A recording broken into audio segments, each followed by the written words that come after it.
votre émission Coffre aux idées. Aujourd'hui, sur le plateau, nous avons Emeline, Yvelise, Edwina, Carole et Charles. Comment allez-vous? Bien, merci. Bien. Ça va? Ça va pour pouvoir poursuivre dans notre étude autour du livre de Luc. Et aujourd'hui, le thème que nous aborderons sera les femmes dans le ministère de Jésus. Et le texte de référence associé se trouve dans Galates 3, versets 26 à 28. Donc, les femmes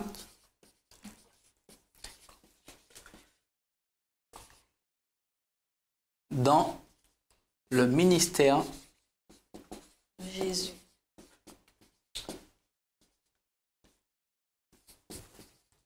de Jésus. Je disais que le texte associé, c'est celui-là, Galates, chapitre 3, versets 26 à 28. Est-ce que l'un d'entre vous pourrait nous lire ce texte? Car vous êtes tous des enfants de Dieu par la foi qui vous lie à Jésus-Christ. Vous tous, en effet, avez été unis au Christ dans le baptême, et vous vous êtes ainsi revêtus de tout ce qu'il nous offre. Il importe donc plus que l'on soit juif ou non-juif, esclave ou libre, homme ou femme. En effet, vous êtes tous un dans la communion avec Jésus-Christ. Merci Yvelise. Ici, l'apôtre Paul semble ne pas faire de différence entre celui qui est libre, celui qui est esclave, celui qui est juif, celui qui ne l'est pas, celui qui est homme et celle qui est femme. Comment comprendre cette notion où il ne fait plus de différence? Comment vous comprenez ce passage? Dans quelles circonstances parle-t-il ici? De Dieu. Nous sommes tous pécheurs et la grâce, la mort de Jésus sur la croix est pour tout le monde. Hommes, femmes, esclaves, libres, etc. Elle est pour tout le monde. Et nous sommes tous sur le même point d'égalité. D'accord. Est-ce que l'une d'entre vous voudrait ajouter quelque chose? Quand tu dis nous sommes tous sur le même pied d'égalité, aujourd'hui peut-être, mais à l'époque de Jésus, il me semble que les hommes et les femmes n'étaient pas sur le même pied d'égalité. Que pouvez-vous me dire par rapport à ça? C'est vrai que la culture qui existait en ce temps-là donnait priorité aux hommes. Et jusqu'à aujourd'hui. Donc, Mais nous allons le laisser terminer quand même. des combats ont été menés par les femmes dans ce sens. Mais il est vrai que les femmes étaient vraiment mises à part. Mais quand même, on parle d'elles pour montrer qu'elle avait une certaine importance. Et là, je pense que l'apôtre Paul, dans Galates 3, les versets 26 à 28, veut mettre l'importance, faire comprendre à ses contemporains que la grâce de Dieu est offerte à tous. Parce que certains voulaient crier que la grâce était plus pour certaines personnes et d'autres n'avaient pas droit à ceci. Donc, c'est vrai qu'il jetait, je dirais, un pavé dans la mare en disant que nous sommes tous égaux aux yeux de Dieu. D'accord. Mais il me semble que Paul n'a pas été le premier à jeter ce pavé dans la mare. Il me semble que Jésus, lors de son ministère, a eu l'occasion de jeter ce pavé. De quelle manière? De quelle manière s'est manifestée justement cette orientation selon laquelle tous sont égaux dans son ministère? La femme samaritaine. Va plus loin. Carole nous dit la femme samaritaine. Oui, parce qu'elle a été un témoin pour Jésus, en quelque part. Après sa rencontre avec Jésus. Parce que la Bible nous dit bien que lorsque les disciples ont vu Jésus parler à cette femme, ils se sont posés des questions. Donc c'est montrer à quel point les femmes, voilà, quelle vision on avait des femmes à l'époque. Et donc, après qu'elle ait eu cet entretien avec Jésus, elle a été elle-même témoin extraordinaire pour Jésus, parce qu'elle en a ramené d'autres pour qu'ils entendent sa prédication. Donc déjà là, les femmes étaient déjà des témoins tout à fait efficaces. D'accord. C'est un exemple en tout cas. Lorsque je regarde ceux qui composaient les disciples de Jésus, je ne vois pas de femmes. Si, il y a eu des femmes. Non, je parle des 12. Ah, les 12. Cela voudrait-il dire que dans l'équipe de Jésus, il n'y avait aucune femme? Il n'y a pas de parité. Il n'y a pas de parité. Aujourd'hui, on parlerait de parité. 6 hommes, 6 femmes. Mais on voit 12 hommes. Oui, mais est-ce que cela signifie que Jésus a exclu, si la grâce était offerte à tous, mais que Jésus a exclu du ministère les femmes? Non, je pense qu'il faut rester aussi dans le contexte culturel. Et c'est ce qui est magnifique avec Jésus, c'est que il s'adapte au contexte culturel tout en gardant l'importance du message. Le message était que le Messie viendrait sauver tout le monde, sans exception. Mais pour passer ce message, il était obligé d'utiliser la culture existante, c'est-à-dire les hommes avaient une place importante dans la société et c'est eux qui avaient le pouvoir en ce temps-là.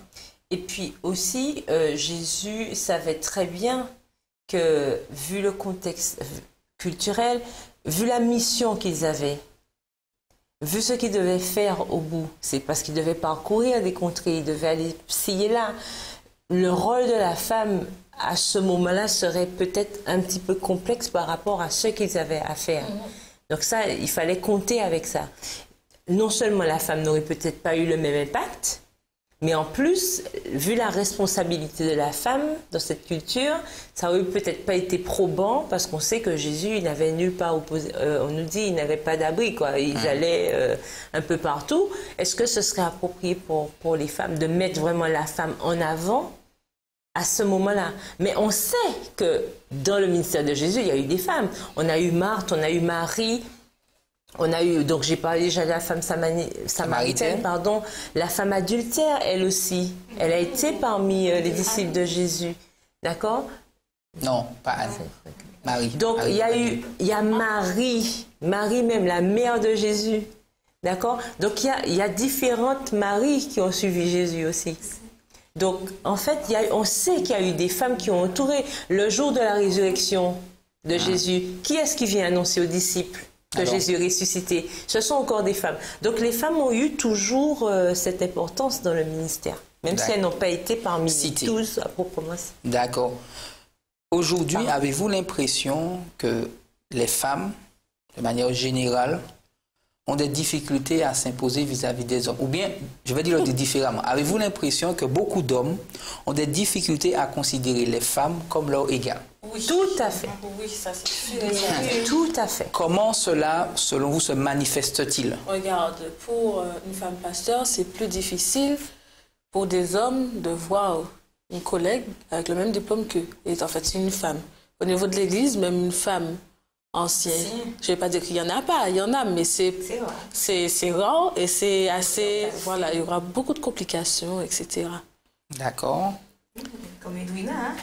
C'est-à-dire que les hommes peuvent, je dirais, prendre du galon, enfin, monter en échelon, mais les femmes, on a des difficultés. Beaucoup de difficultés. Dans la société et malheureusement, même à l'Église. Et c'est ce que je trouve dommage. Parce que normalement, nous aurions dû être les précurseurs, justement, pour empêcher ce genre de mentalité. Mais c'est nous qui encourageons cela. Parce qu'on met tellement de barrières à ce niveau-là que finalement, on voit qu'il y a des dissensions. Parfois, on a l'impression, alors qu'on sait que quand une femme est à la direction, par exemple, les choses avancent. Mais c'est une réalité, mais que certains hommes ne veulent pas assumer. Scientifiquement, en fait, on juge sur la force, en fait. Comme l'homme est plus fort et tout, mais il faut savoir que... L'intellectuel remporte. Voilà. Mais il faut savoir que les femmes sont plus matures que les hommes. Et c'est prouvé scientifiquement. On va passer en cours d'anatomie. Voilà. J'aimerais quand même... Attends, pas terminer, vas-y. Nous avons des substances une femme, il faut reconnaître que la femme est organisée. Parce que même si elle n'est pas une mère, mais ça reste une femme. Et les femmes, c'est pas pour rien que Dieu a créé la femme. Oui, mais nous sommes organisés. Et nous avons besoin de femmes à l'église parce que l'organisation est primordiale dans une église. Pour que l'église puisse avancer. On dit une église. Qu'est-ce que j'ai dit? Comment vois-tu justement par rapport à cette question que j'ai posée, de cette difficulté qu'ont les hommes à accepter de considérer les femmes, parfois les femmes collègues, comme des égales? Non, mais il faut savoir aussi que il y a toujours une trace culturelle qui amènent à ce résultat-là. Il y a des pays où ça ne dérange nullement d'avoir des femmes responsables qui dirigent. Il y en a d'autres, c'est plus difficile parce que la culture même ne met pas en avant la femme. La question que nous devons nous poser, il ne faut pas que nous... Et la question que nous devons nous poser, c'est quel est le rôle positif de la femme dans nos communautés. Et il est important qu'il n'y ait pas que les femmes dominent ou que les hommes dominent. Il est important que les deux travaillent ensemble, car c'est ensemble que nous pourrons faire les choses avancer. Il faut que la balance soit équilibrée. Tout à fait. Équilibré, mais ne pas chercher, exemple, ne pas vouloir donner une priorité plus homme et femme, mais que ça soit le don qu'ils aient reçu mis en service pour faire avancer la communauté. Et dans mon expérience en tant que responsable d'église, je veux dire que l'apport des femmes, c'est quelque chose, je dirais, d'important. Car nous, hommes, on n'a pas cette vision des choses aussi large qu'elle, des fois, ces précisions. Et il est important que nous puissions travailler ensemble. Et il est bien qu'au corps anciennat, ça c'est de mon avis, qu'il y ait autant de femmes que d'hommes pour faire avancer les choses. En fait, le problème des hommes, ils trouvent toujours des excuses. Oui, mais si la sœur tombe enceinte, elle ne pourra pas assumer, je ne sais pas, elle est responsable d'église ou au secrétariat. Oui, mais si elle tombe enceinte, elle ne pourra pas assumer ses fonctions. Mais comme une fille, à assurer ses fonctions. Et j'ai une amie, justement, elle me disait, mais il faut comprendre que tomber enceinte, ce n'est pas une maladie. Les gens pensent, mais oui, les gens pensent, oui, comme tu es enceinte, tu ne pourras pas faire ça, tu ne pourras pas faire ça. C'est sûr que vers les derniers mois, tu seras fatigué, mais ce n'est pas une impossibilité de faire ton travail. Ce n'est pas incompatible.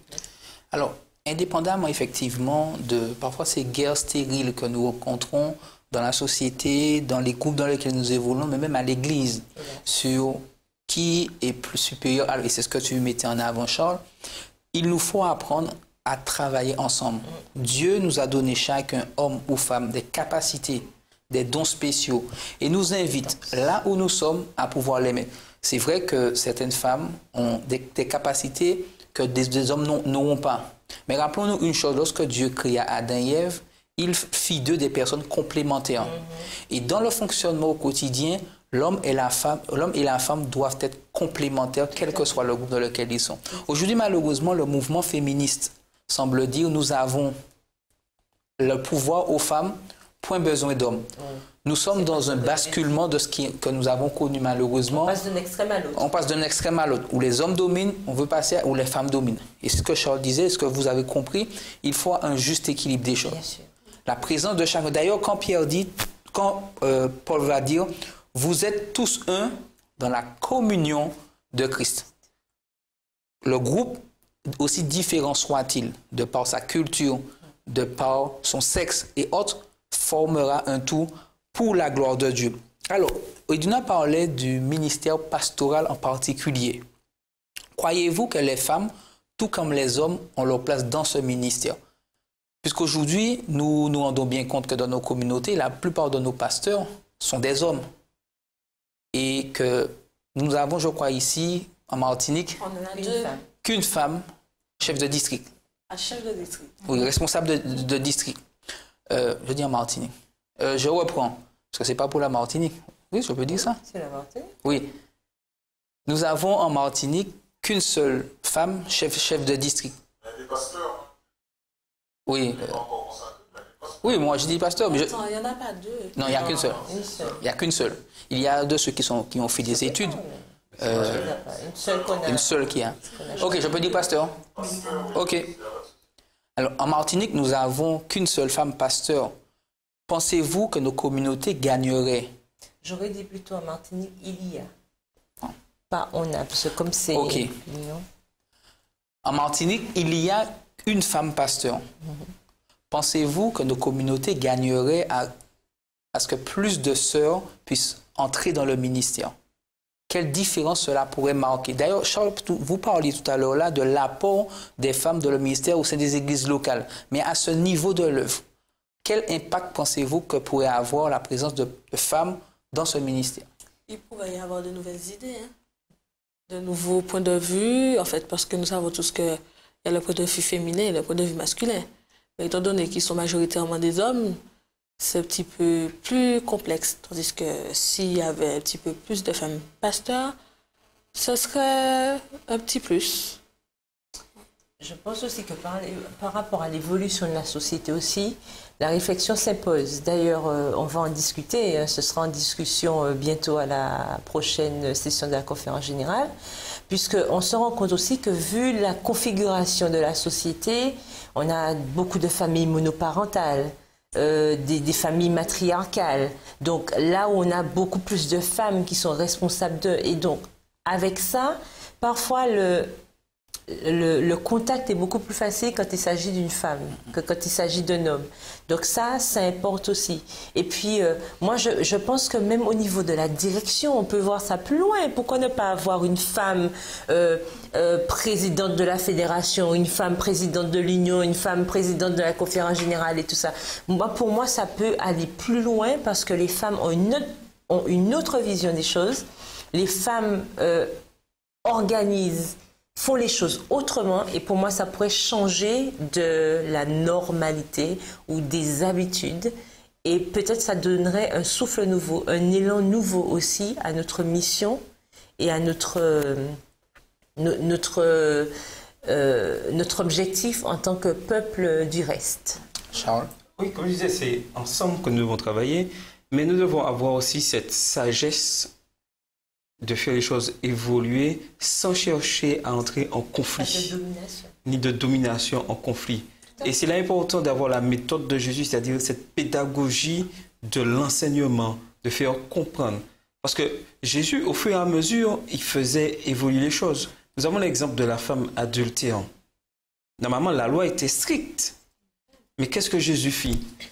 Il a appliqué la loi. Il n'a pas dit à la femme, non, tu n'as pas péché. Il a appliqué la loi. Mais il a montré qu'il y a une méthode et qu'on n'était pas dans le bon fonctionnement. On n'était pas condamné, mais soi-même, dans quel état on est. C'est-à-dire, il faut que nous puissions, hommes, femmes, se voir tous comme enfants de Dieu et sur le même point d'égalité et que nous avons une mission prête à fonctionner. Et c'est par l'écoute de l'autre, la compréhension de chacun que nous pourrons avancer.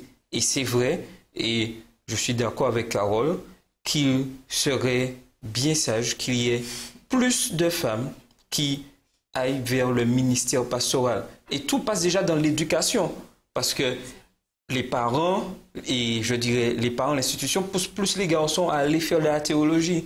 Il serait bien que des filles aillent aussi faire la théologie et en retour reviennent pour pouvoir apporter ceci. Oui, vous êtes jeunes, vous êtes des jeunes filles. Vous pouvez vous diriger vers ce ministère-là, car avec Dieu, tout le monde est sur le même point d'égalité et tous ont leur place dans ce ministère. Et aussi, je voulais ajouter par rapport à l'exemple de la femme adultère qui prenait aussi. Dieu a voulu montrer que nous sommes tous pécheurs. C'est pas la femme qui est pécheresse et puis l'homme. Il a voulu montrer que vous aussi, hein, vous avez aussi vos péchés. Donc, c'est pas la peine de toujours pointer le doigt sur la femme, parce qu'on a souvent ce déséquilibre. C'est pas parce que effectivement dans Genèse, on nous relate que c'est la femme qui a été convoiter le fruit, qui précise qu'elle en a donné à son mari, que c'est pas pour autant que ça veut dire que l'homme est blanc comme neige et que la femme, l'homme aurait pu dire non. Soyons clairs. Donc, en fait, il faut toujours, comme on a déjà dit le mot, il faut cet équilibre. Puisque Dieu, déjà, dans tout ce qu'il a fait, il a créé de l'équilibre. Bon, l'homme est venu mettre son grain de sel comme d'habitude. De rien ne va plus. Mais lorsqu'on connaît Dieu, lorsqu'on a fait le choix de suivre Dieu, eh bien justement, nous devons chercher, même en tant que responsable, en tant que membre d'église, à toujours avoir cet équilibre pour que l'harmonie demeure dans l'église et en dehors de l'église aussi. Dans les foyers, puisque les foyers sont les premières églises. Donc, même là aussi, il faut un équilibre. Il n'est pas question que l'un domine sur l'autre. Il faut parce qu'on est complémentaires, comme tu as dit tout à l'heure. Et ça, il est important de l'avoir. Et si déjà cette complémentarité existe dans les familles, ben, ça va forcément découler sur le reste. Ce sera pour l'Église, ce sera pour en dehors de l'Église aussi. Bon, j'ai plus de questions. Qu'est-ce que je fais? Tu continues? Donnez-moi.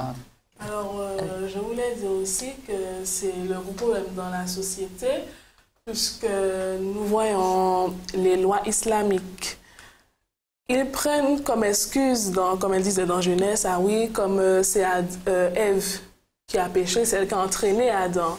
Et c'est comme ça, ils nous disent, oui, que si leur femme, je ne sais pas, le fait de regarder notre homme, elle est battue devant les gens, elle est brûlée vive. Enfin, ils prennent des excuses, alors que, comme elle disait, Adam pouvait dire non.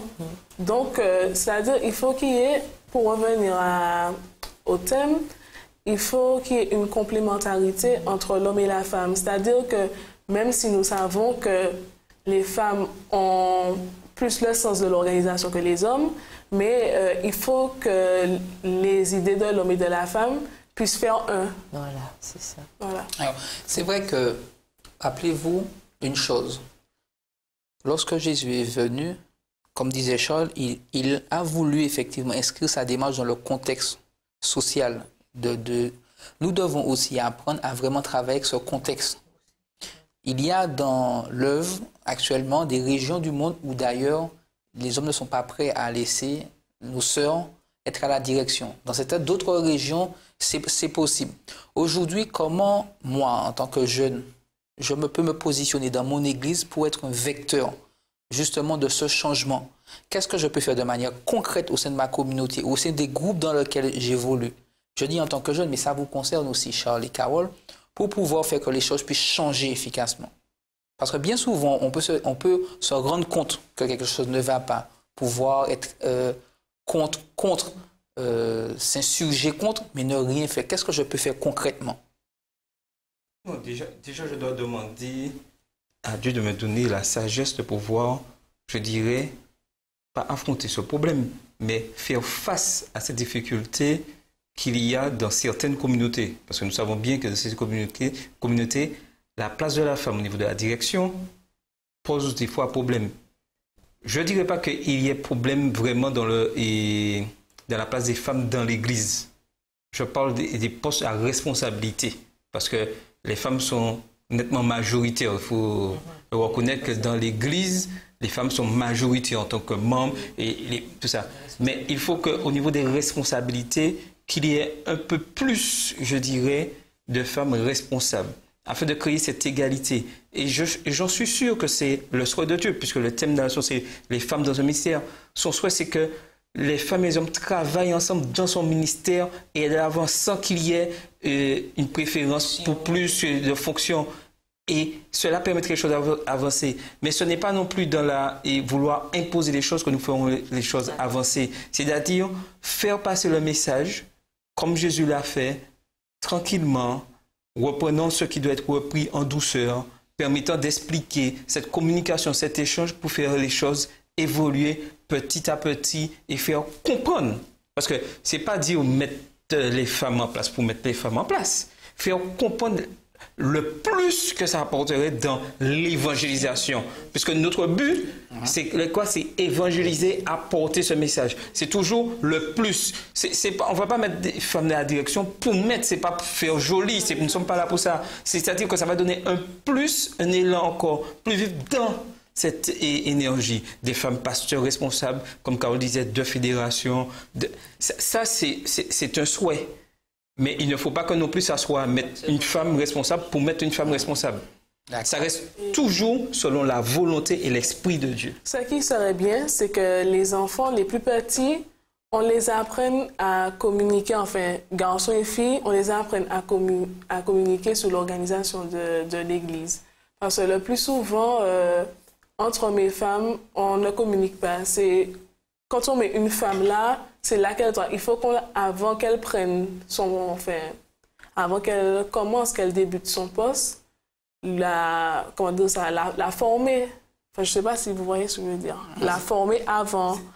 qu'elles prennent l'habitude, justement, c'est-à-dire qu'on prenne l'habitude de mettre nos points en commun. Et c'est pas quand on est au service, enfin, quand on est dans le... Voilà, qu'on doit le faire, c'est-à-dire apprendre avant à cette personne, ou pas à cette personne précisément, à tout, que ce soit frère et sur l'église, même si on ne va pas faire pasteur ou responsable, mais c'est que tout le monde soit déjà dans le bain. C'est vrai que ce que dit Emeline est important, c'est que lorsque Dieu nous appelle, il n'appelle pas des hommes, des femmes, des juifs, des non-juifs, il appelle des individus qui ont besoin du salut. Il nous intègre à une communauté et nous demande de pouvoir nous rendre disponibles dans le service. Femmes, hommes, nous avons tous nos dons reçus du Saint-Esprit. Et justement, il est important de ne pas vouloir cantonner hommes et femmes à certains ministères.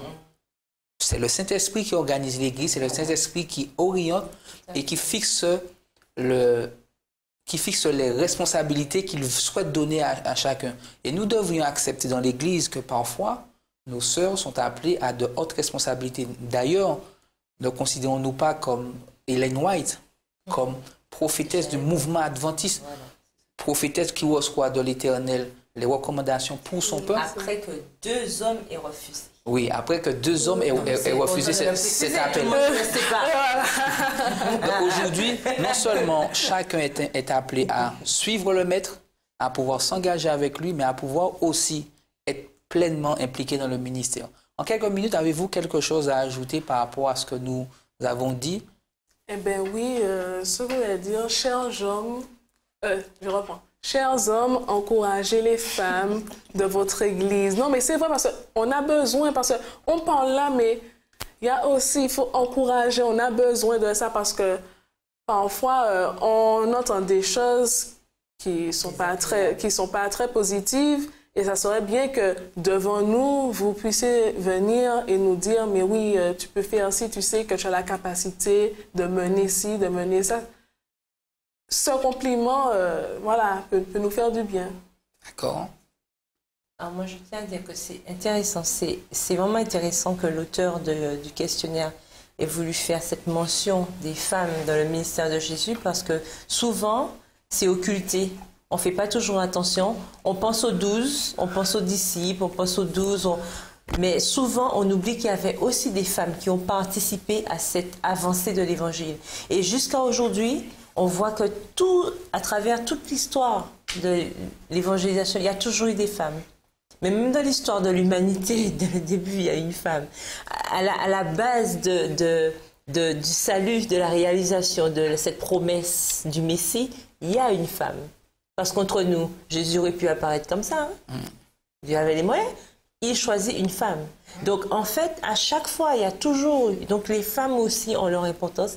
Depuis le début, Dieu, effectivement, depuis le début, Dieu a mis cet équilibre, homme-femme. Même l'homme a senti qu'il lui manquait quelque chose dès le départ. Donc, il n'est pas à nous, justement, de casser cet équilibre. Au contraire, nous devrions, autant que possible, soit remettre en place cet équilibre, ou alors continuer dans cet équilibre pour que les choses aillent bien pour la gloire de Dieu.